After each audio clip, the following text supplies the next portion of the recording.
Playing Viva Piñata is like going to dance class. It's a shameful thing for a man in his early 30s to do, but it will cultivate a sense of forward momentum that does make you more attractive. As we all know, including myself, Jonathan Rosenblum, head game critic at TibsTV, bitches do be loving piñatas. And really, there is something special about Viva Piñata that really fills me with a sense of pride and accomplishment for what I achieved, and I think it has to do with the genius way they handle progression within the game. You're never without something to do. See, in other management/sim games, they struggle with the open sides of their system. Building a city in City Skylines is fun, but at a certain point, you surpass the game and you have to push yourself by making up challenges to push the game further. Or you mod it until it's basically unrecognizable. This is good, it's fine, especially if you're creative. I love watching Ambiguous Amphibian do his little challenges. They're great. Wouldn't it be nice for those games to throw a challenge in for you? Or maybe a bunch? Oh, most games all do?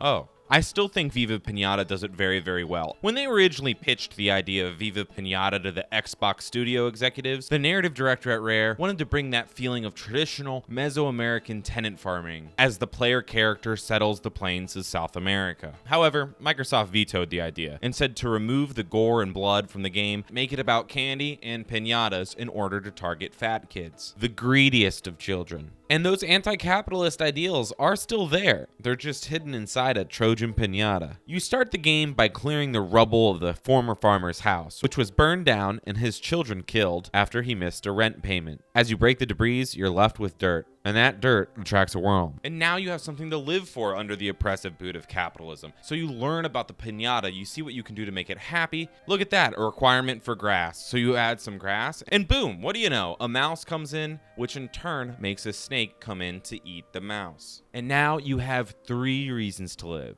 Most games by this point would still have you just on one, or they've introduced a female character that's essentially a walking pair of boobs for the player to lust after. And from those 3 piñatas, 3 more will appear, each more adorable than the last. You'll find yourself having favorites, courting one piñata over another just so an even rarer one will eat it. But you can't feed your family with a piñata. The only thing that can is those sweet, sweet chocolate coins. So you set up a bubblegum honey farm, they get a little hat, you get free honey, it's a win-win, just like the dairy industry. As your farm grows, capital pours into your town and shops open up. You're able to buy more land from that evil landlord, and soon you'll have to beat beggars and hobos that wander onto your patch looking for the same shot at success you got. But you'll feed them steel and nothing else because you're on the singular hunt for a horstachio. But remember, you're a tenant farmer, and there's no true movement between the classes. Your own strive for freedom has resulted in you becoming the very thing you hate, selling off cherished piñatas for a quick buck,